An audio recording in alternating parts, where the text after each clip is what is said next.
గుండు భీమన్న కథలు ముక్కుసూటిగా.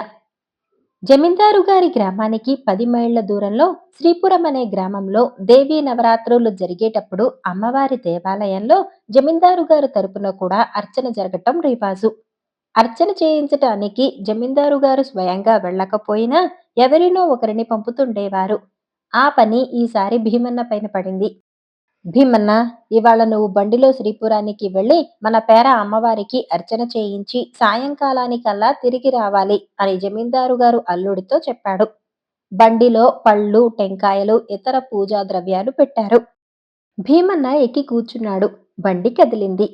కొంత దూరం వెళ్ళాక బండివాడు బండి నిలిపి, బాబు, ఒక్క క్షణం ఉండండి, ఇప్పుడే మా ఇంటికి వెళ్ళి నేను కూడా ఒక టెంకాయ తెచ్చి అమ్మవారికి కొడతాను అని కొంత దూరంలో ఉన్న తన ఇంటికేసి పరిగెత్తాడు. భీమన్నయ్య అన్నాడు, బండి తోలలేదు. బండివాడు వెంటనే వస్తానన్నాడు కదా. బండిని నింపాదిగా నడిపించుదామనుకొని భీమన్న పగ్గాలు ఒక చేత పట్టుకుని రెండో చేత్తో చరణాకోల పుచ్చుకొని ఎడ్లను అదిలించాడు. ఎద్దులు వేగంగా కదిలాయి. మెల్లిగా మెల్లిగా అని భీమన్న అంటున్నా అవి వినిపించుకోలేదు. భీమన్నకు కోపం వచ్చి చరణాకోలతో ఎద్దులను గట్టిగా వేశాడు. అవి మరింత వేగంగా పరిగెత్తాయి. వాటి పరుగు హెచ్చిన కొద్దీ భీమన్న కోపం కూడా హెచ్చించింది. అతను అరిచాడు. ఎడ్లను చావకొట్టాడు. దారి తెన్ను చూడకుండా అవి గుర్రాలతో సమంగా దౌడు తీశాయి. శ్రీపురం దారి ఎటో, బండి ఎటుకేసి పోతున్నదో కూడా భీమన్నకు తెలియరాలేదు. అంతలో భీమన్నకు పగ్గాలు బిగలాగాలని తట్టింది. బండిని ఆపతలిచినప్పుడు బండివాడు పగ్గాలు లాగి హో హో అంటాడని భీమన్నకు గుర్తుకు వచ్చింది. అదే ప్రకారం భీమన్న కూడా పగ్గం గట్టిగా బిగలాగి హో హో అన్నాడు. దురదృష్టవశాత్తు భీమన్న ఒకే పగ్గం లాగటం చేత ఎద్దులు పక్కకు తిరిగి దారి పక్కనే ఉన్న కాలవలోకి తిన్నగా దిగి ఆగిపోయాయి. అంత దూరాన కాలవలో బట్టలుతుకుతున్న చాకలి ఒకడు ఇదంతా చూసి పరిగెత్తుకుంటూ వచ్చి, ఏం బాబూ, బండిని కాలవలోకి తోలేశారేమిటి అని భీమన్నను అడిగాడు. కావాలనే తోలాను, కళ్ళు కనిపించటం లేదా? ఎడ్లకు దప్పిక అయింది, నీళ్లు తాగుతున్నాయి చూడు అన్నాడు భీమన్న. భీమన్న మాట పూర్తి కాకుండానే ఎద్దులు నీళ్లు తాగటం మానేశాయి. బండిని కాలవలో నుంచి బాట మీదకి ఎక్కించటం భీమన్నకు సాధ్యం కాలేదు. చాకలివాడే సహాయం చేసి బండిని దారి మీదికి తెచ్చాడు. చూడు, శ్రీపురానికి దారి ఎటు అని భీమన్న చాకలిని అడిగాడు. శ్రీపురానికి వెళ్లే పనైతే ఇటు రానేకూడదు. ఈ దారిన తిన్నగా వెనక్కు పోతే కొంత దూరం వెళ్ళినాక అడ్డంగా రహదారి తగులుతుంది. కుడివైపు తిరిగి ముక్కుసూటిగా పోతే శ్రీపురం వస్తుంది అన్నాడు చాకలి. భీమన్నకు సందేహం వచ్చింది. ముక్కుసూటిగా అంటే ఎవరి ముక్కుకు సూటిగా? నా ముక్కుకా, ఎద్దుల ముక్కుకా అని అతను చాకలిని అడిగాడు. భీమన్న వ్యవహారం చాకలికి అర్థమైంది. నువ్వైతే అటూ ఇటూ తిరుగుతావు, ఎద్దులైతే ఎటూ తిరగకుండా ముక్కుసూటిగా పోతాయి అన్నాడు వాడు భీమన్నతో. ఈ మాటతో భీమన్నకు తృప్తి కలిగింది. అతను బండిలో చేరగిలబడి కూర్చొని ఎద్దులతో ముక్కుసూటిగా వెళ్ళండి అని చెప్పాడు. ఆ తర్వాత కొద్దిసేపటికే బండి ఊపుకు భీమన్నకు సుఖంగా నిద్రపట్టింది. ఎద్దులకు తోలేవాడి అజమాయిషీ లేకపోయేసరికి అవి నిశ్చింతగా ఇంటి దారి పట్టాయి. ఆ సాయంకాలం భీమన్న భార్య మహాలక్ష్మి ఊరి దేవాలయానికి వెళుతూ తన భర్త వెళ్లిన బండి ఎదురు వస్తూ ఉండటం గమనించింది. మొదట ఆమె తన భర్త పని పూర్తి చేసుకుని శ్రీపురం నుంచి తిరిగి వస్తున్నాడు అనుకుంది. కానీ తీరా బండి సమీపానికి వచ్చాక బండి వెంట తోలేవాడు లేకపోవటము, బండిలో తన భర్త నిద్రపోవటము, పళ్ళు, కొబ్బరికాయలు, పూజా ద్రవ్యాలు బండిలోనే ఉండటము ఆమెకు కనిపించింది. ఆమె ఎద్దులను ఆపి భర్తను తట్టిలేపి, మీరు శ్రీపురం వెళ్ళలేదా అని అడిగింది. భీమన్న నిద్రలేస్తూనే శ్రీపురం వచ్చిందా అన్నాడు. తర్వాత భార్యను చూసి ఆశ్చర్యపోయి ఆమెతో జరిగినదంతా చెప్పాడు. అంతా విని మహాలక్ష్మి భీమన్నతో, అయిందేదో అయింది. ఇవాళ్లకు మన ఊరి ఆలయంలోనే అర్చన జరిపిద్దాం. రేపు శ్రీపురానికి నేను కూడా వస్తాను అని చెప్పింది. ఇద్దరూ కలిసి దేవాలయంలో అర్చన జరిపి ప్రసాదంతో ఇంటికి తిరిగి వచ్చారు. ఉదయమనగా మరొక గ్రామం వెళ్లిన జమీందారు పొద్దుపోయి ఇంటికి వచ్చాడు. మహాలక్ష్మి తన తండ్రికి ప్రసాదం ఇస్తూ, పొద్దున మన బండివాడు మధ్యదారిలో బండి ఆపి ఎటో వెళ్లి ఎంతకీ రాకపోతే మీ అల్లుడుగారు తానే బండి తోలుకొని శ్రీపురం వెళ్లి అర్చన చేయించి వచ్చారట. అక్కడ ఎంతో వైభవంగా ఉందట.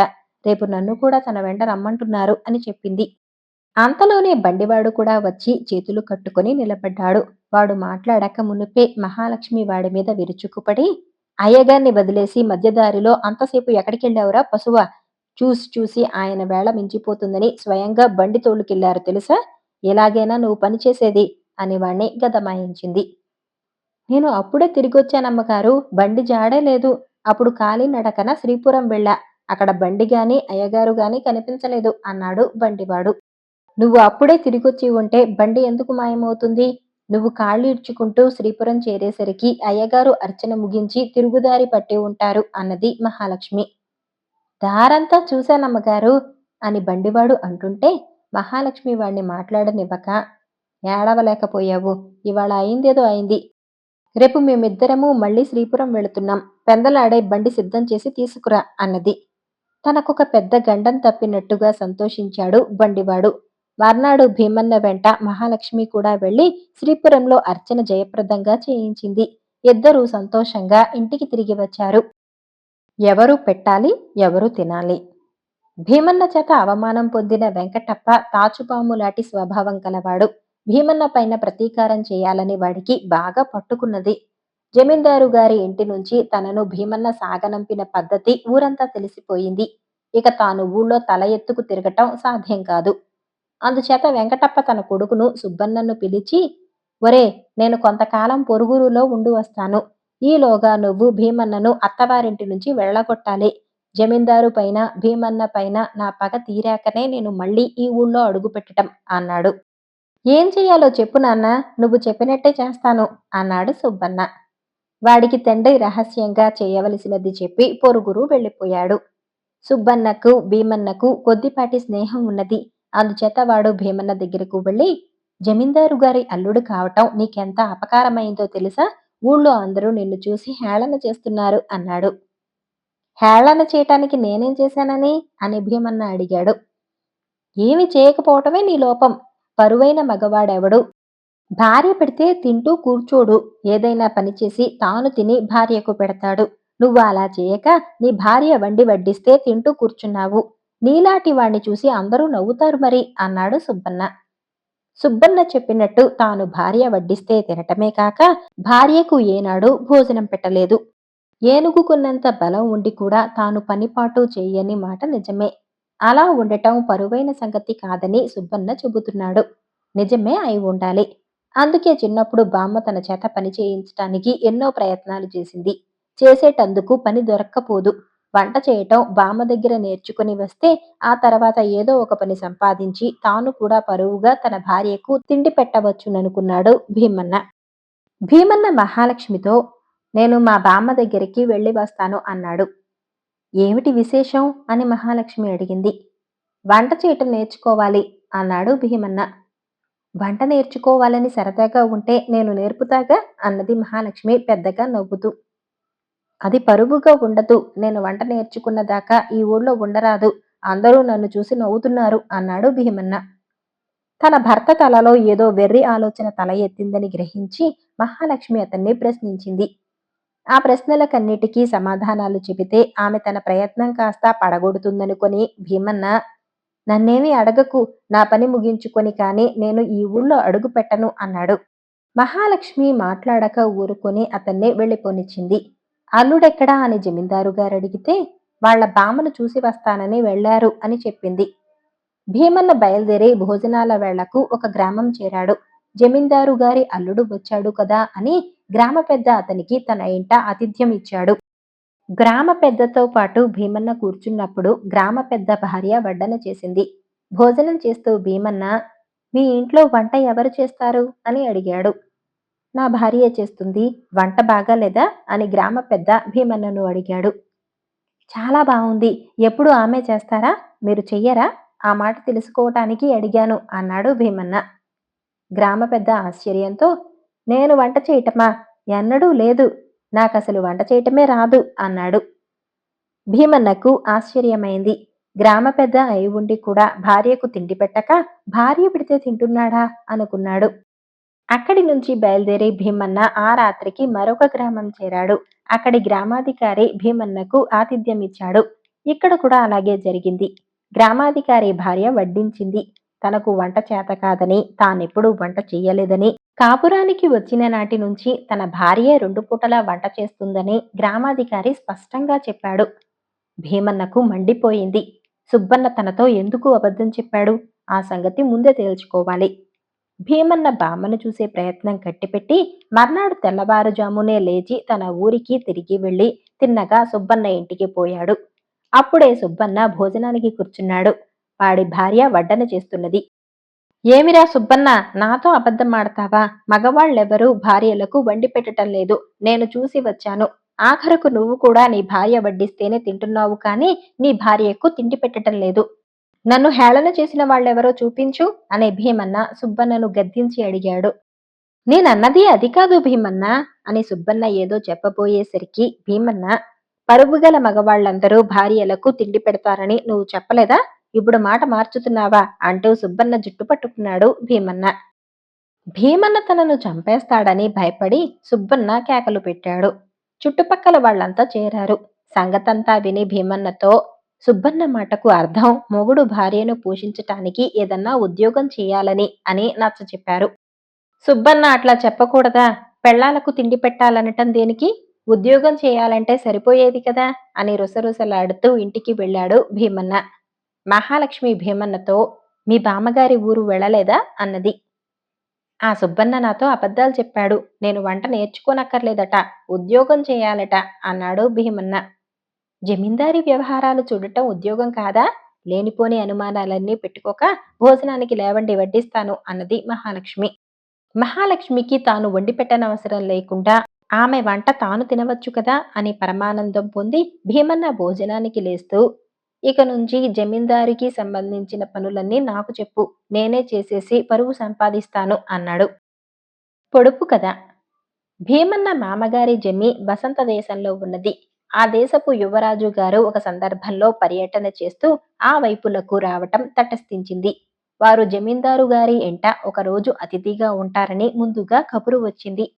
జమీందారు గారు యువరాజా గారి ఆతిథ్యం కోసం ఘనమైన ఏర్పాట్లు చేయించారు. ఈ ఏర్పాట్లు అమలు చేయటానికి అనేక మంది మనుషులను నియోగించారు. యువరాజు గారి స్నానపానాదుల ఏర్పాట్లు చూసే పని మహాలక్ష్మి పైన పడింది. యువరాజు గారి వచ్చి చేరగానే ఆయనకు ఎదురు వెళ్లి స్వాగతం చెప్పి ఇంటి లోపలికి తీసుకువచ్చే పని భీమన్నకు ఇచ్చారు. భీమన్నతో జమీందారు గారు, యువరాజు గారు నీ వయసు వాడే, నిన్నే పోలి ఉంటాడు. నేనేమో ముసలివాణ్ణి. నేను స్వాగతం చెప్పే కన్నా నువ్వు చెప్పటం చాలా ఉచితంగా ఉంటుంది. యువరాజా వారు కూడా చాలా సంతోషిస్తారు అన్నాడు. యువరాజు గారిని చూడగానే ఎలా నమస్కరించాలో, ఎలా స్వాగతం చెప్పాలో, ఎలా కుశల ప్రశ్నలు వేయాలో జమీందారు గారు అల్లుడికి చక్కగా నూరిపోశారు. ఈ పని అయినాక భీమన్నకు తగిన దుస్తులు వేశారు. చమ్కీ లాగు, చమ్కీ అంగారక, నెత్తిమీద చమ్కీ టోపీ, మెడలో పూసల దండలు భీమన్న చేత ధరింపచేసి అతన్ని సిద్ధపరిచారు. ఎప్పుడు యువరాజా వస్తాడా, ఎప్పుడు స్వాగతం చెప్పుదామా అని తహతహలాడుతూ భీమన్న కాలు కాలిన పిల్లిలాగా అటూ ఇటూ తిరుగుతూ తన కొత్త దుస్తులకు శరీరాన్ని అలవాటు చేసుకోగలిగాడు. ఇలా పచారు చేస్తూ భీమన్న హాలులోకి అడుగుపెట్టి ఆశ్చర్యంతో నిలిచిపోయాడు. ఎందుకంటే ఎదురుగా ఉన్న వాకిట యువరాజు గారే కాబోలు నిలబడి కనిపించాడు. అరే, అప్పుడే వీరు రావటము, లోపల ప్రవేశించటము అయిపోయిందే, ఇప్పుడేం చేయటం అని భీమన్న ఆలోచిస్తూ బిత్తరపోయి నిలబడి ఉండగా ఆ ఎదుట వాకిటి నుంచి లక్ష్మి వచ్చి యువరాజా మీద ఎడమ చెయ్యి వేస్తూ, మీరిక్కడ నిలబడి ఏం చేస్తున్నారు అని అడిగింది. అయితే మహాలక్ష్మి యువరాజా గారి మీద వేసిన చెయ్యి తన భుజం మీద పడేసరికి భీమన్న ఒక క్షణం బిత్తరపోయి నిజం తెలుసుకున్నాడు. అతను చూసినది యువరాజా కాదు, అది తన ప్రతిబింబమే. తాను చూసిన చోట వాకిలి లేనే లేదు. ఎదురుగా ఉండే వాకిలి పెద్ద నిలువుటద్దంలో ప్రతిబింబించింది. కొత్త దుస్తులు ధరించి ఉండటం చేత భీమన్న తన రూపు తానే పోల్చుకోలేకపోయాడు. అదీకాక ఆ నిలువుటద్దం మామూలుగా అక్కడ ఉండదు. యువరాజా గారు వస్తున్నారు కదా అని దాన్ని ఏ సామానుల గదిలో నుంచో పైకి తీయించి కడిగి తుడిచి హాలులో అమర్చారు. భీమన్న మహాలక్ష్మి అడిగిన ప్రశ్నకు జవాబు చెప్పేలోపుగా యువరాజా గారి పరివారం సమీపిస్తున్న అలికిడి అయింది. అందరూ ఎవరి స్థానాలలో వారు నిలబడ్డారు. యువరాజా గారు ఇంటి ముందు గుర్రం దిగగానే భీమన్న ఎదురు వెళ్లి, దయచేయాలి ధర్మప్రభువులు అన్నాడు. మిగిలిన కార్యకర్తలందరూ తమ తమ పనులను సక్రమంగా చేసేశారు. ఏ విషయంలోనూ ఎలాంటి లోపము జరగలేదు. యువరాజా మంచి మాటకారి. తాను చాలా తెలివిగలవాణ్ణని అనుకుంటాడు. భీమన్నకు అతనికి దోస్తీ బాగానే కలిసింది. భోజనాలు అయ్యాక అందరూ హాలులో కూర్చున్నారు. గ్రామంలోని పెద్దలు చిన్న సభలాగా కొలువు తీరారు. యువరాజా గారు చాలాసేపు సామాన్య విషయాలనే అత్యాశ్చర్యకరమైనవిగా చెప్పాడు. అందరూ మర్యాద కోసం నోళ్లు తెరిచి ఆలకిస్తూ అవసరమైనప్పుడల్లా ఆశ్చర్యం అభినయించారు.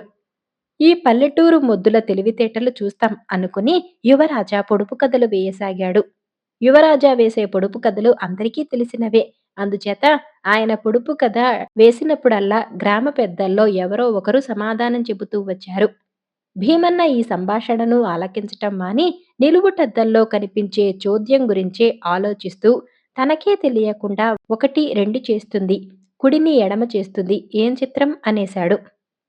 భీమన్న అన్న మాటలు విన్న యువరాజా అది కూడా ఒక పొడుపు కథే అనుకుని ఇది నేనెప్పుడు వినలేదే, ఏమిటది అని అడిగేశాడు. భీమన్న వేసిన పొడుపు కథకు సమాధానమేమిటో ఎవ్వరికీ తెలీదు. అందరూ అతనికేసి ఆశ్చర్యకరంగా చూశారు. తాను అన్న మాటలు ఒక పొడుపు కథ అయినందుకు భీమన్న లోలోపల సంతోషించి ఒకటి రెండు చేస్తుంది, కుడిని ఎడమ చేస్తుంది, ఏమిటది అని మరొకసారి గట్టిగా అన్నాడు. నాకు తెలీదు అన్నాడు యువరాజా ఎంతో ఆశ్చర్యం కనబరుస్తూ. మాకూ తెలీదు అన్నారు మిగిలిన గ్రామ పెద్దలంతా. భీమన్న నవ్వి నిలువుటద్దంకేసి చూపుతూ అద్దం అన్నాడు. అందరూ హర్షధ్వానాలు చేశారు. యువరాజా కూడా సంతోషించి భేష్, ఈ కొత్త పొడుపు కథ అందరికీ వేస్తాను, ఎవరూ చెప్పలేరు అని ప్రకటించాడు. అక్కడ ఉన్న వారందరికీ భీమన్న పైన గొప్ప అభిప్రాయం ఏర్పడింది. యువరాజా గారు డజన్ల కొద్దీ పొడుపు కథలు వేయటము, వాటికి పసిపిల్లలు కూడా జవాబు చెప్పటము, జమీందారు గారి అల్లుడు గారు ఒక్క పొడుపు వేసేసరికి యువరాజా వారు కళ్ళు వెళ్ళబెట్టటము గురించి జనం ఎన్నో ఏళ్ల పాటు చెప్పుకున్నారు. మొదలాడిన హరికథ. భీమన్న భార్య మహాలక్ష్మి తొలుచూలు గర్భవతి అయి సకాలంలో మగపిల్లవాణ్ణి కన్నది.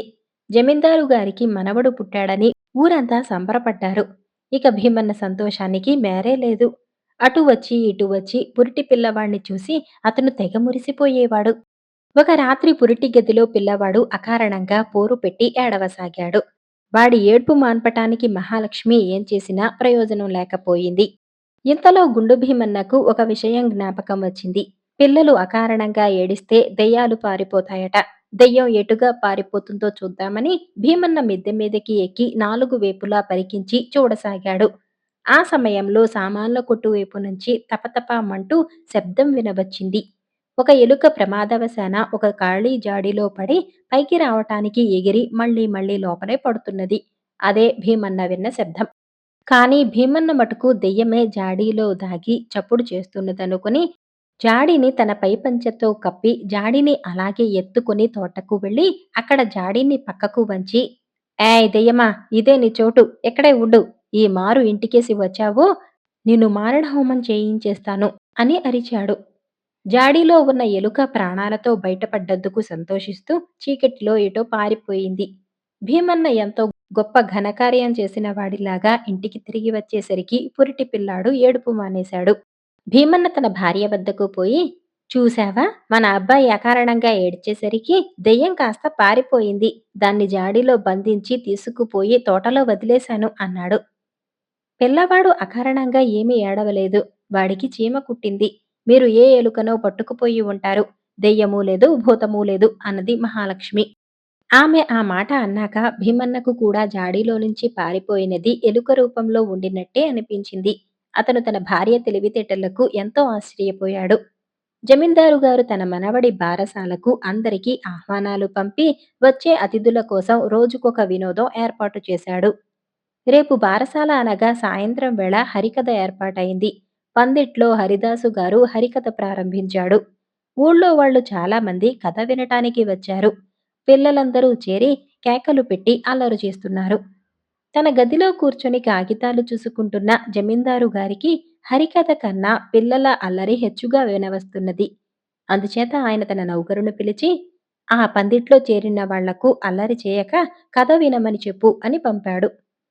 పనివాడు వెళ్ళి అల్లరి చేయకండి బాబో! అయ్యగారు కోప్పడుతున్నారు అని ఎంత అరిచినా ఎవ్వడూ వినిపించుకోలేదు. అప్పుడు జమీందారు గారు భీమన్నతో, అబ్బాయి, నౌకర్ల మాట వినేటట్టు లేరు. ఆ పందిట్లో మూకను నిశ్శబ్దంగా ఉండమని కేక వేసిరా అన్నాడు. భీమన్న పందిట్లోకి వెళ్ళి, అరవకండి, నిశ్శబ్దం, ఎవరన్నా నోరు మెదిపారంటే బయటకు విసిరేస్తాను అని రంకెలు పెట్టాడు. వెంటనే అంతా సద్దుమణిగింది. ఇంతసేపటికి సభికులు ఒక దారికి వచ్చినందుకు సంతోషిస్తూ హరిదాసు గారు మేళతాళాలతో ఒక పాట ఎత్తుకున్నాడు. లోపలికి వెళ్ళిపోతున్న భీమన్న గిరుక్కున వెనక్కి తిరిగి హరిదాసుతోనూ వాద్య బృందంతోనూ, మీకు వేరే చెప్పాలా ఏమిటి? నిశ్శబ్దంగా ఉండమంటే మీకు కాదు, చీమ చిటుక్కుమనటానికి వీల్లేదు అంతే అన్నాడు. హరిదాసు గారు కొయ్యబారిపోయాడు. ఆయనకేం చెయ్యాలో తెలీదు. కథ వినటానికి చేరిన వారిలో పెద్దలకు కూడా అల్లుడు గారి ధోరణి అర్థం కాలేదు. వినేవాళ్లను గప్చుప్‌గా ఉండమనటంలో అర్థం ఉన్నది కానీ, హరిదాసు గారిని వాద్యగాళ్లను నిశ్శబ్దంగా ఉండమనటంలో అర్థమేమిటి? అదృష్టవశాత్తు అదే క్షణంలో బామ్మ బండి దిగి లోపలికి వచ్చింది. ఓహో! బామ్మ వచ్చిందే అన్నాడు భీమన్న పరమానందంతో. జమీందారు గారి నౌకర్లు బామ్మకు మర్యాదలు చేశారు. మిగతా అతిథులకు భీమన్నపై కలిగిన అపోహ తొలగిపోయింది. బామ్మ వచ్చిందనే జమీందారు గారి అల్లుడు గారు హరికథ నిలుపు చేయించారు. అంతేకాదు, హరిదాసు గారి అనుమానం కూడా తొలగిపోయింది. ఆ వచ్చిన వారు అల్లుడి గారి బామ్మగారా? ఇకనేం, వారి కోసం కథ మళ్ళీ ప్రారంభించుదాం అన్నాడు హరిదాసు గారు. బామ్మ లోపలికి వెళ్లి కాళ్ళు చేతులు కడుక్కొని వచ్చి కూర్చోగానే హరికథ మళ్ళీ ప్రారంభమై సవ్యంగా సాగిపోయింది. గుండు భీమన్న కథలు సమాప్తం. మీకు ఈ కథలు నచ్చితే వీడియోని లైక్ చేసి ఛానల్‌ని సబ్స్క్రైబ్ చేసుకోండి. ధన్యవాదాలు.